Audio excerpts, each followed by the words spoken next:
Good morning student. M coaching centre Muzaffarpur में आप लोग का स्वागत है। कल आप लोग ग्रामर पढ़े थे, उससे आगे हम लोग देखेंगे। ग्रामर में हम लोग कल तक पढ़े थे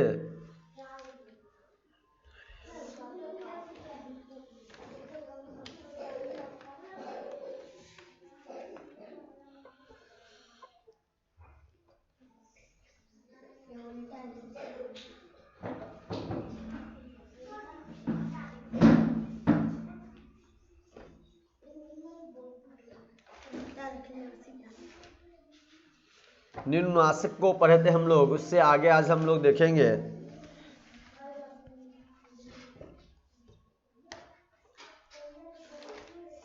तो हम लोग आज विसर्ग के बारे में जानते हैं। विसर्ग क्या है, इस बात को ध्यान में रखिएगा आप लोग।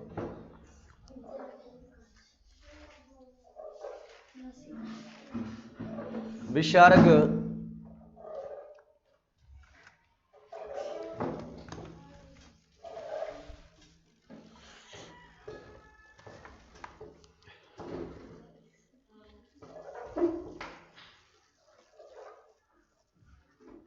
विसर्ग के बारे में आप लोग देखिए।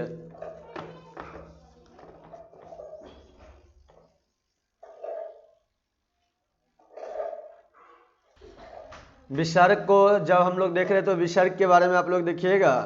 अनुस्वार की तरह विसर्ग के भी स्वर के बाद आता है।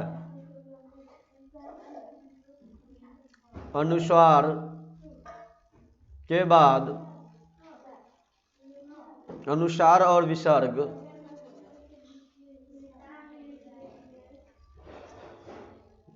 अनुसार की तरह ही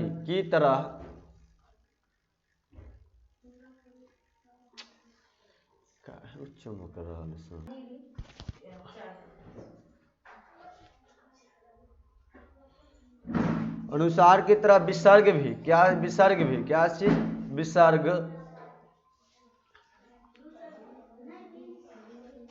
विसर्ग भी स्वर के बाद आते हैं। किसके बाद आते हैं? स्वर के बाद आता है। किसके बाद? स्वर के बाद आता है। तो अनुस्वार की तरह क्या होता है? विसर्ग भी किसके बाद आता है?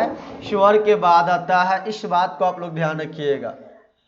और इसका उच्चारण ह की तरह होता है। और इसका उच्चारण जब करेंगे तो किस तरह से होगा? और इसका उच्चारण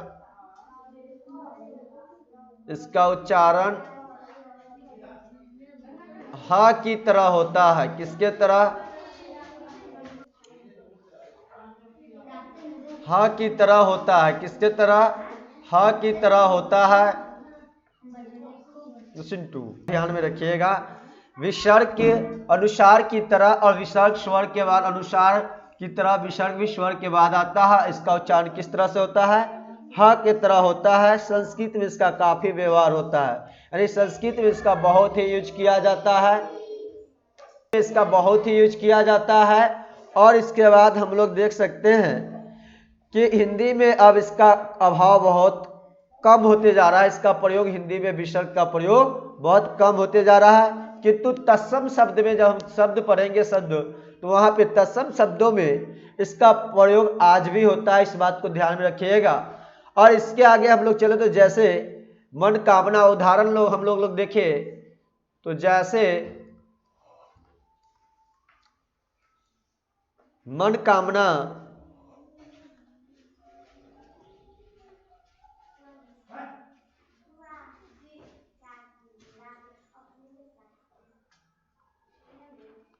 कामना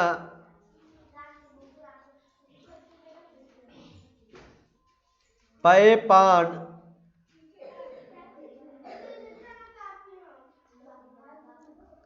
अतः स्वतः इत्यादि, ये सब आपका क्या हो जाता है? यहाँ पे विसर्ग हो जाता है। क्या है यहाँ पे? इस विसर्ग है। इस बात को आप लोग ध्यान में रखिएगा। और इसके बाद हम लोग चलते हैं व्यंजन वर्ण की चर्चा करते हैं। हम लोग देखे थे वर्ण कितने प्रकार के? 2 प्रकार के होते हैं। तो एक आप देखिएगा व्यंजन वर्ण। जब व्यंजन वर्ण की चर्चा किया जा रहा है आप लोग का, तो क्या इसकी परिभाषा होगा? तो ये आप लोग देखिएगा, वे वर्ण जिनका उच्चारण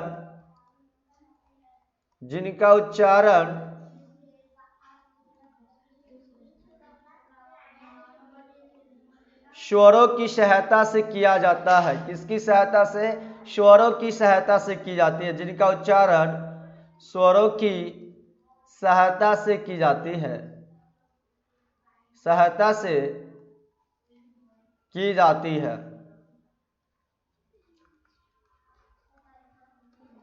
की जाती है, उसे व्यंजन वर्ण कहते हैं। उसे क्या कहते हैं? व्यंजन वर्ण कहते हैं, व्यंजन वर्ण कहते हैं। इस बात को आप लोग ध्यान में रखिएगा। तो व्यंजन वर्ण हो गया। अब व्यंजन वर्ण में अ की ध्वनि छिपी रहती है, अ के बिना वो व्यंजन का उच्चारण संभव नहीं होता। इस बात को ध्यान में रखिएगा। अ के बिना व्यंजन वर्ण का उच्चारण संभव नहीं होता। जैसे क, जैसे हम लोग देखते हैं यहाँ पर उदाहरण में आप लोग देखिएगा, अरे क जोड़ अ मिलकर क्या बनता है? हम लोगों का क बनता है। ख जोड़ अदा ख जोड़ अ मिलकर ख बना, यानी अ के बिना इसका उच्चारण क्या है? संभव नहीं होता है। और व्यंजन वह ध्वनि है जिसके उच्चारण में भीतर से आती हुई वायु में मुख कहीं न कहीं किसी न किसी रूप में क्या होती है? बाधित होती है। इस बात को आप लोग ध्यान में रखिएगा, बाधित होती है। और स्वर वर्ण स्वतंत्र, व्यंजन वर्ण स्वर पर आधारित होते हैं। व्यंजन वर्ण किस पर? स्वर वर्ण क्या होता है? आजाद होते हैं, स्वतंत्र होते हैं स्वर वर्ण, लेकिन व्यंजन वर्ण क्या होते हैं? आश्रित होते हैं। इस बात को याद रखिएगा। व्यंजन वर्ण स्वर पर आश्रित होते हैं। किस पर आश्रित होते हैं? व्यंजन वर्ण स्वर पर आश्रित होते हैं। हिंदी में व्यंजनों वर्णों की संख्या आप लोग एक बार टॉप बनाकर ध्यान में रखिएगा। हिंदी में व्यंजन वर्ण की संख्या, व्यंजन वर्ण की संख्या 33 है, की संख्या 33 है। हिंदी में व्यंजन वर्ण की संख्या कितनी है? 33 है। इस बात को आप लोग ध्यान रखिएगा।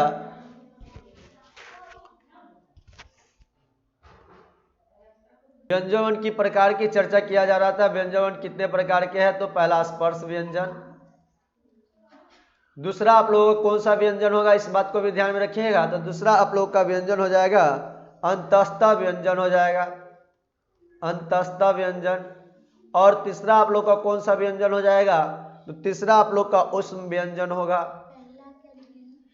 स्पर्श व्यंजन, स्पर्श सीधे लिखो या स्पर्श व्यंजन, ठीक ना।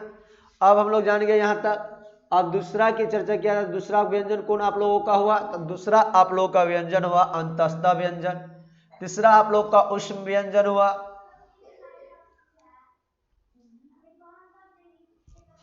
अब इससे आगे हम लोग चलते हैं तो स्पर्श व्यंजन क्या है इसके बारे में चर्चा करते हैं। स्पर्श व्यंजन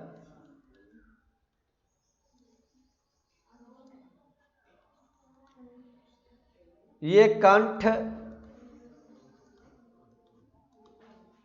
तालु, मुर्दा,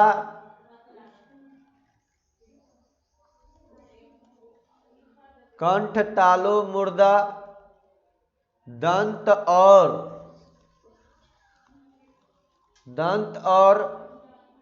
ओष्ठ के स्थानों के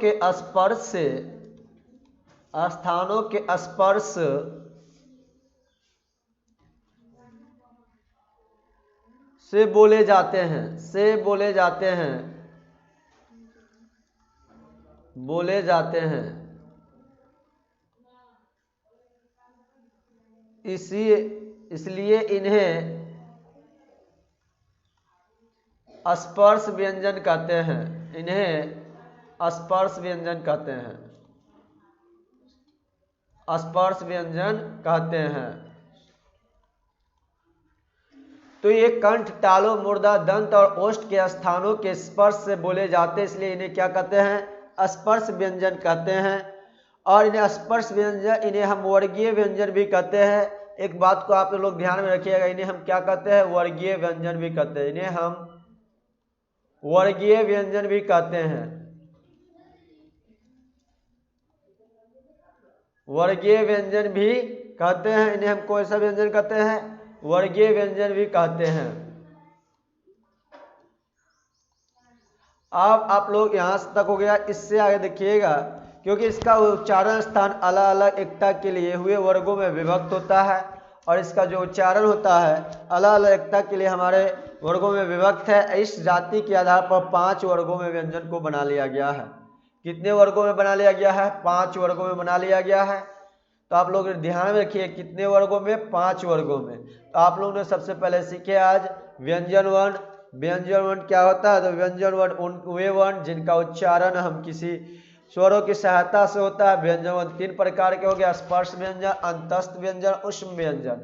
स्पर्श व्यंजन ये कंठ, तालु, मूर्धा और किस से? कंठ से, तालु से, मूर्धा से, दांत से, दंत के मतलब दांत से, ओष्ठ के मतलब ओठ से, स्थानों के स्पर्श से बोले जाने, जब बोलते हैं ये सब स्पर्श करते हुए आवाज निकले, उच्चारण निकले, इसलिए इन्हें स्पर्श व्यंजन कहते हैं। इसे हम क्या कहते हैं? वर्गीय व्यंजन भी कहते हैं। इस बात को ध्यान में रखिएगा। अवर्गीय व्यंजन कहने के मतलब कवर्ग। देखिए पहला चीज बात हम लोग जानते हैं क से घ, क, ख, ग, घ, अंग, इसे हम कवर्ग कहा जाता है। इसे क्या कहा जाता है? कवर्ग। अब इसी तरह हम लोग देखते आगे च, छ, ज, झ, य, इसे टवर्ग कहा जाता है। इस बात को ध्यान में रखिएगा, चवर्ग कहा जाता है, चवर्ग। और टठडा में हम लोग चलते ट, ढ, ड, कवर्ग। तीसरा को हम टठडा वाला को हम लोग टवर्ग कहेंगे, त, थ, द, ध, और न को हम क्या कहेंगे? तवर्ग कहते हैं। एक और बच गया आप लोगों को, यर, लव, प, प, फ, ब, भ, म, इसे हम पवर्ग कहते हैं। इन स्पर्श व्यंजन की संख्या कितनी होती है? ये पूरा टोटल स्पर्श व्यंजन आप लोगों का हुआ। आपके एग्जाम में पूछा जा सकता है क्वेश्चन कि स्पर्श व्यंजन की संख्या कितनी है, बताइए। तो स्पर्श व्यंजन की संख्या 25 होती है। स्पर्श व्यंजन की संख्या कितनी है? तो 25 है। इस बात को आप लोग ध्यान में रखिएगा। स्पर्श व्यंजन की संख्या कितनी होती है? 25 है। इस बात को आप लोग पूरी तरह से ध्यान से, अच्छी तरह से ध्यान में रखिएगा।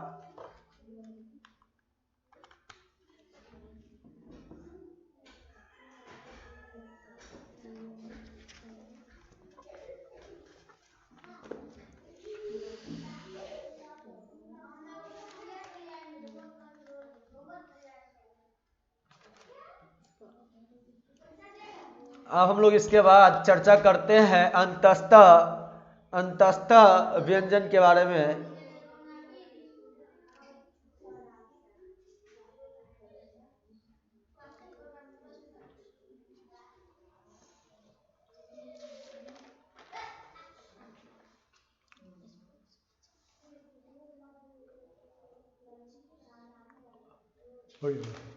अंतस्थ व्यंजन देखिएगा आप लोग,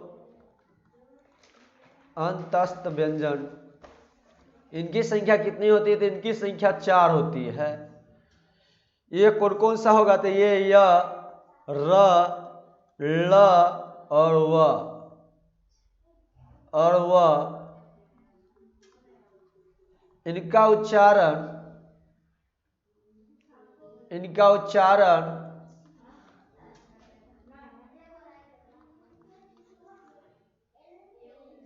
जीभ, तालु,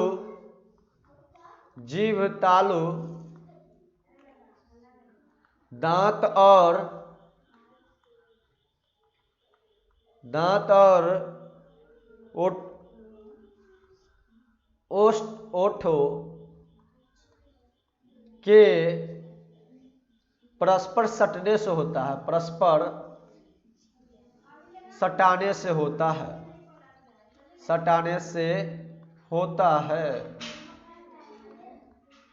जब उच्चारण कीजिएगा आप लोग य का, र का, ल का, व का, तो इनका उच्चारण करने समय ओठो, ओठ,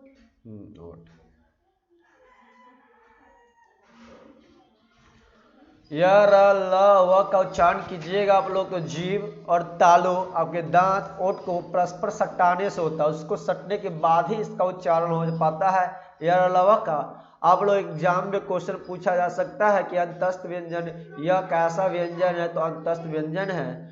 और ये भी आप लोग से पूछा जाता है कि इनकी संख्या कितनी है, तो इनकी संख्या 4 है, इस बात को ध्यान में रखिएगा। अंतस्थ व्यंजन की संख्या कितनी है? 4 है। अंतस्थ व्यंजनों का उच्चारण इस प्रकार की रगड़ का या घर्षण के उत्पन्न उष्म वायु से भी होता है। अब आप लोग किसके नहीं, तो स्टूडेंट हम लोग चल रहे थे कहाँ पे? अंतस्थ व्यंजन पे चल रहे थे।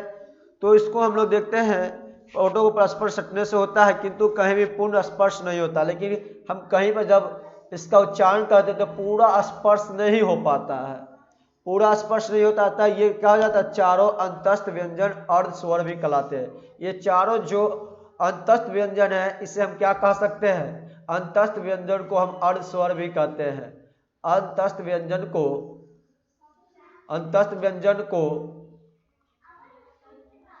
अर्ध स्वर भी कहते हैं, अर्ध स्वर भी कहते हैं, इस बात को ध्यान में रखिएगा आप लोग। अंतस्थ व्यंजन को अर्ध स्वर भी कहते हैं,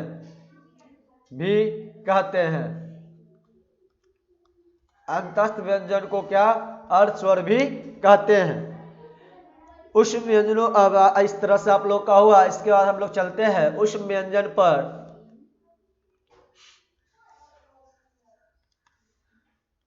तो उष्म व्यंजन आप लोग देखिएगा,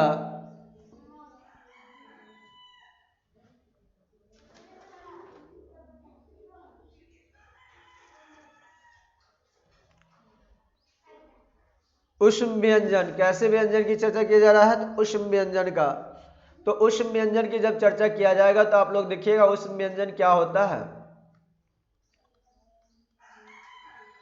उष्म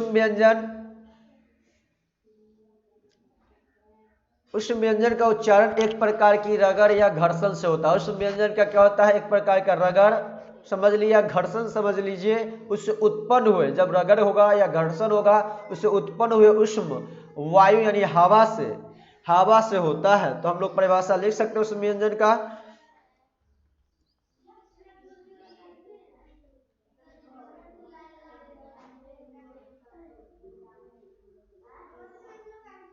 उष्म व्यंजनों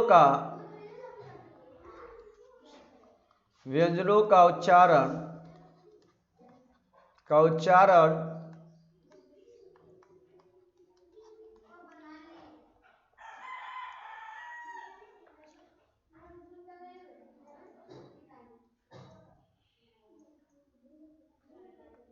एक प्रकार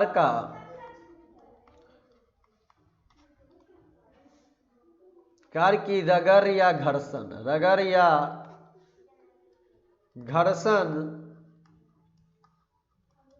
रगड़ या घर्षण से उत्पन्न उष्म वायु से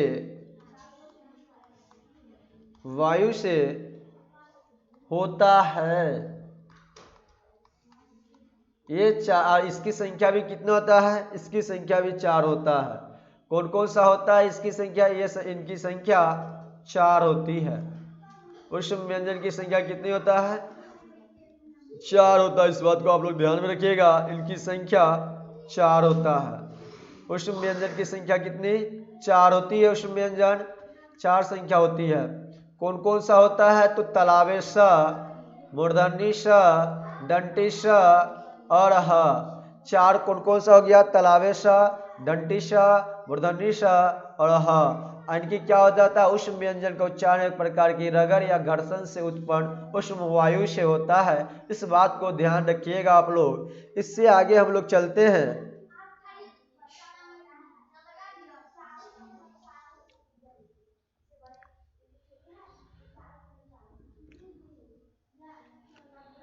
अब आता है आप लोग को अल्पप्राण महाप्राण के बारे में समझिएगा।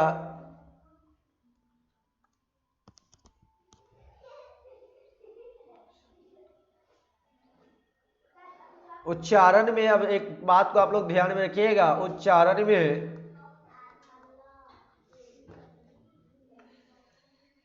वायु प्रक्षेप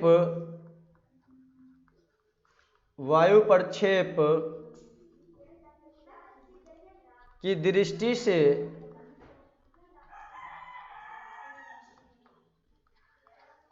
से व्यंजनों के व्यंजनों के दो भेद हैं। व्यंजनों के कितने भेद हैं? दो भेद हैं। इस बात को आप लोग ध्यान में रखिएगा। व्यंजन के कितने भेद हैं? दो भेद है।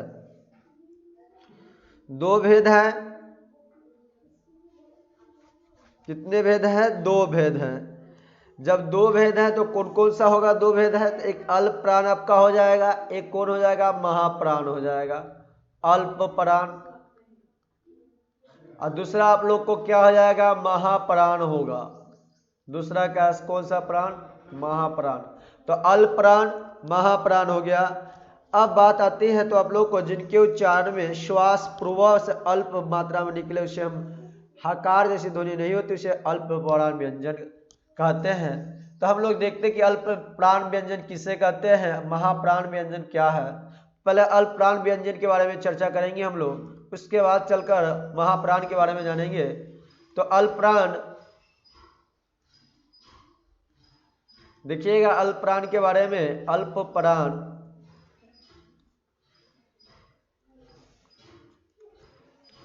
अल्प प्राण क्या है तो इसके बारे में आप लोग सबसे पहले देखिए।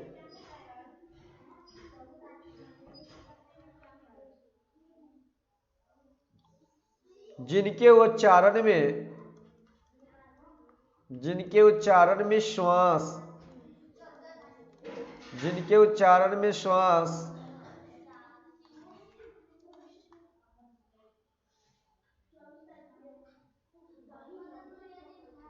जिनके उच्चारण में श्वास पूर्व से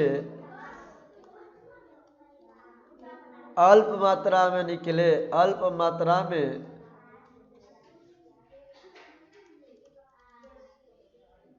निकले और जिनमें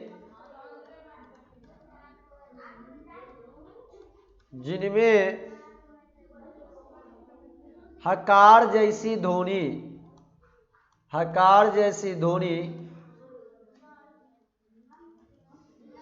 हकार जैसी ध्वनि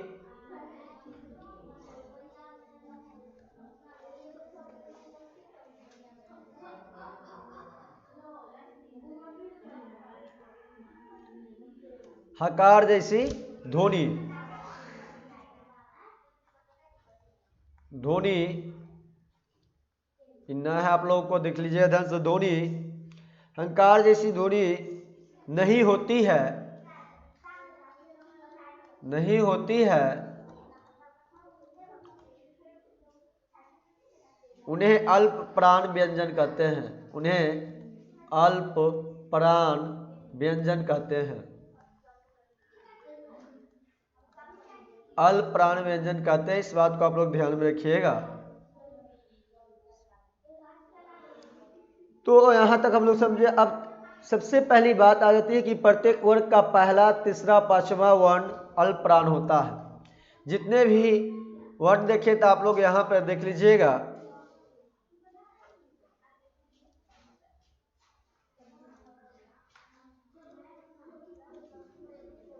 क्या कहा गया आप लोगों को? पहला, किसका? पहला, तीसरा और पांचवा वर्ण क्या होता है? अल्प प्राण। ये पहला क्या हो गया? अल्प प्राण। तीसरा क्या हो गया? अल्प प्राण। और पांचवा क्या हो गया? अल्प प्राण। ये हर वर्ण की जो भी कवर्ग हो, चवर्ग हो, टवर्ग हो, तवर्ग हो, पवर्ग हो, यवर्ग हो, ये सारे का पहला, तीसरा, पांचवा क्या होता है? अल्प प्राण होता है, अल्प प्राण व्यंजन होता है। इस बात को ध्यान में रखिएगा। सभी में हम लोग किसमें भी देखें, इसमें भी देखेंगे तो च मेरा क्या है? अल्प प्राण हो गया। ज क्या हो गया? अल्प प्राण। यह क्या हो गया? अल्प प्राण। तो आते हम यहाँ पे चर्चा करते तो यहाँ पर हम लोग लिख सकते हैं आराम से कि प्रत्येक वर्ग का पहला, कॉमा तीसरा और पांचवा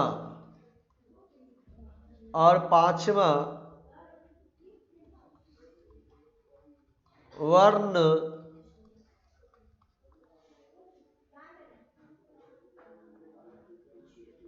अल्प प्राण व्यंजन है, अल्प प्राण व्यंजन है।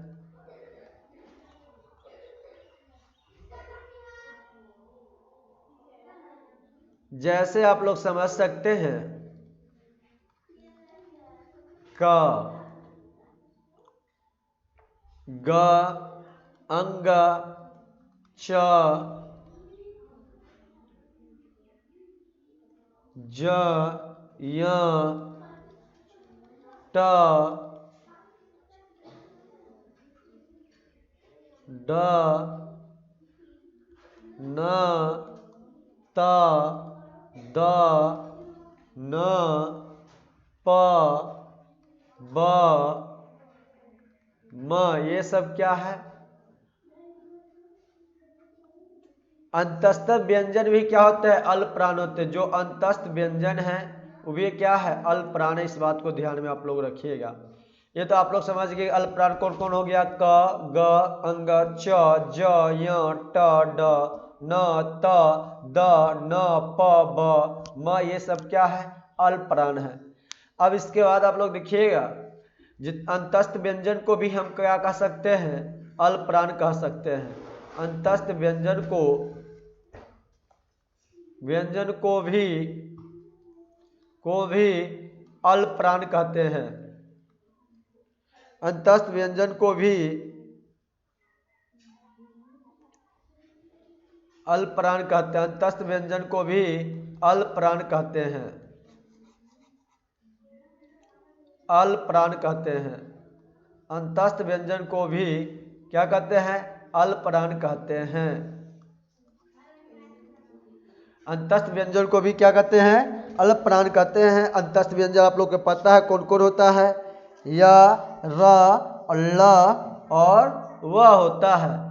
तो आप लोग समझ गए यह भी क्या हो गया हम लोगों का? अल्प प्राण। र भी अल्प प्राण, ल भी अल्प प्राण और वह भी अल्प प्राण व्यंजन हो गया। ये सब अल्प प्राण व्यंजन हो गया।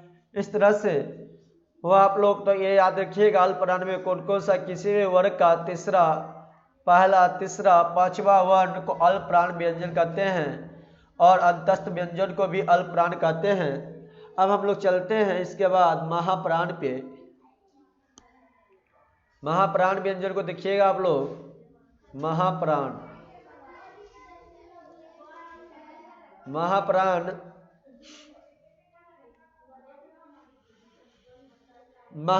व्यंजनों के उच्चारण से महाप्राण व्यंजनों के उच्चारणों से व्यंजनों के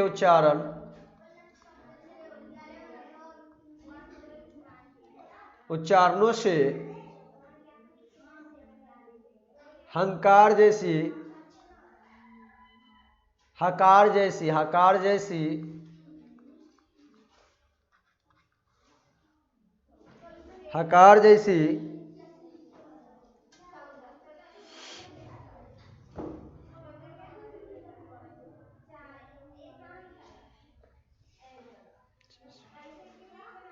ध्वनि,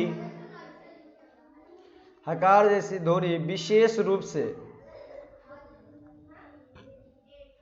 ध्वनि इस तरह से ध्वनि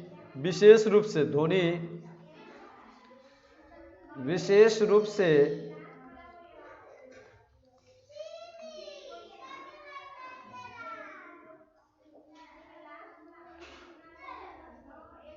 रूप से निकलती है, विशेष रूप से रहती है, विशेष रूप से रहती है और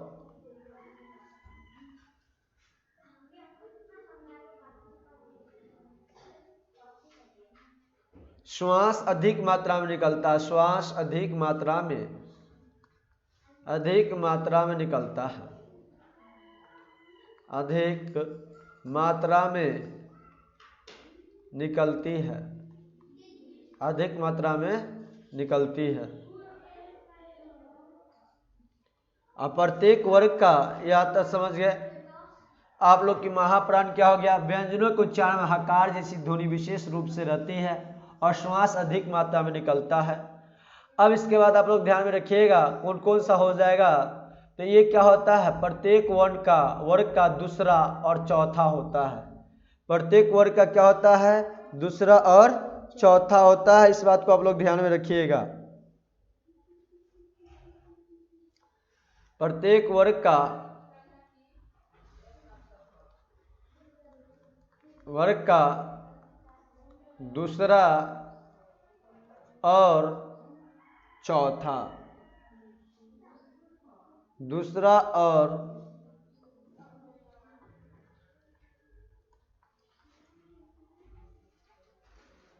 चौथा वर्ण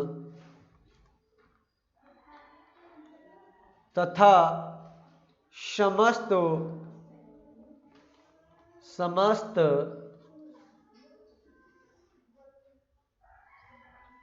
ऊष्म वर्ण महाप्राण है, ऊष्म वर्ण महाप्राण है,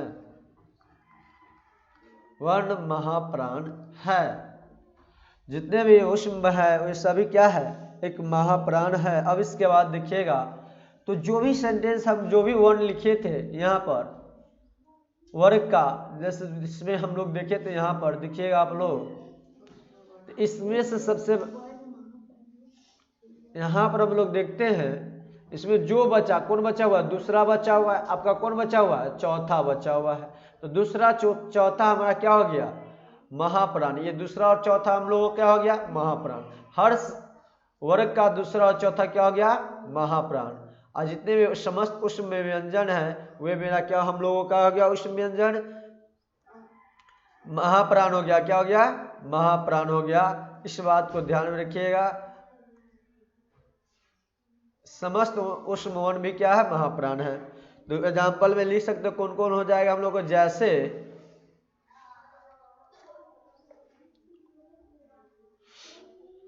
ख,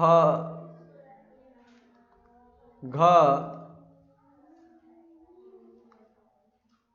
छ, झ, ड, ढ, त, ध, फ, वर्ण भ भी हो जाएगा। क्या हो जाएगा, भ, और तलावे स, मूर्धन्य श, दंटी श, ह, ये सब क्या हम लोगों का महाप्राण हो गया। क्या हो गया, महाप्राण हो गया। क्या हो गया हम लोगों का, इस बात को ध्यान रखिएगा, महाप्राण हो गया हम लोगों का। तो महाप्राण व्यंजनों के उच्चारण से हकार जैसी ध्वनियां विशेष रूप से रहती है और श्वास में अधिक मात्रा में निकलती है। अब प्रत्येक वर्ग का दूसरा चौथा वर्ण क्या हो जाता है, समस्त ऊष्म वर्ण महाप्राण होता है। इस बात को ध्यान में रखिएगा। ख, घ, छ, ज, ढ, त, ध, फ, भ और तलावे सा, मूर्धन्य सा, ह, ये सब हुआ। यदि आप लोग वीडियो देख रहे हैं जो भी ऑफलाइन वाले स्टूडेंट पहले वाला, तो जरूर आप लोग कहीं पर डाउट हो तो आप लोग कमेंट जरूर कीजिएगा। विशाल हो या ज्योति, सोनी, रानी, क्रिस, ये लोग आप लोग देख रहे होंगे तो जरूर कमेंट कीजिएगा। कोई भी दिक्कत हो आप लोग तो या मैसेज करके बोल दीजिएगा, वहां पर आप लोग को पीछे अगला नेक्स्ट वीडियो में समझा दिया जाएगा। आज तक आप लोग को इतना ही तक वीडियो रहने दिया जा रहा है, कल फिर इससे आगे बताया जाएगा आप लोगों को।